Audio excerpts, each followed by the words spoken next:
আপনারা জেনে খুশি হবেন যে নিচে অজুখানার কাজ প্রায় একসাথে 200 লোক অজু করতে পারবে।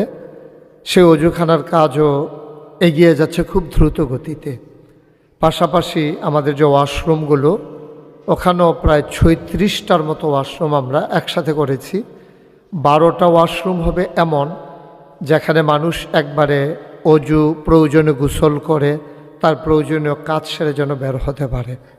আর বাকি 20টা হবে শুধু টয়লেট, সেখানে গোসলের ব্যবস্থা থাকবে না।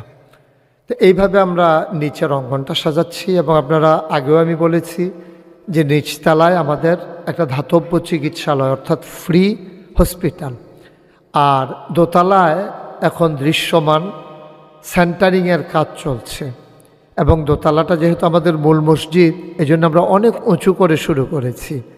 এবং সেখানে যে আলোটা চলে আসবে, লাইটগুলো, বাল্বগুলো দেখা যাবে না, কিন্তু লাইট আসবে, কিন্তু বাল্ব দেখা যাবে না। আলো আসবে কিন্তু আমরা যেন বাল্বগুলো যেন দেখা না যায়, এই প্রযুক্তি ব্যবহার করতে গিয়ে আমাদের একটু সময় লাগতেছে।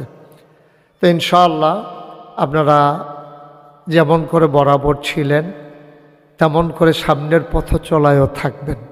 আমরা আমাদের এই মসজিদকে কাঙ্ক্ষিত মানে পৌঁছে দেওয়ার জন্য নিরলসভাবে প্রচেষ্টা চালিয়ে যাচ্ছি।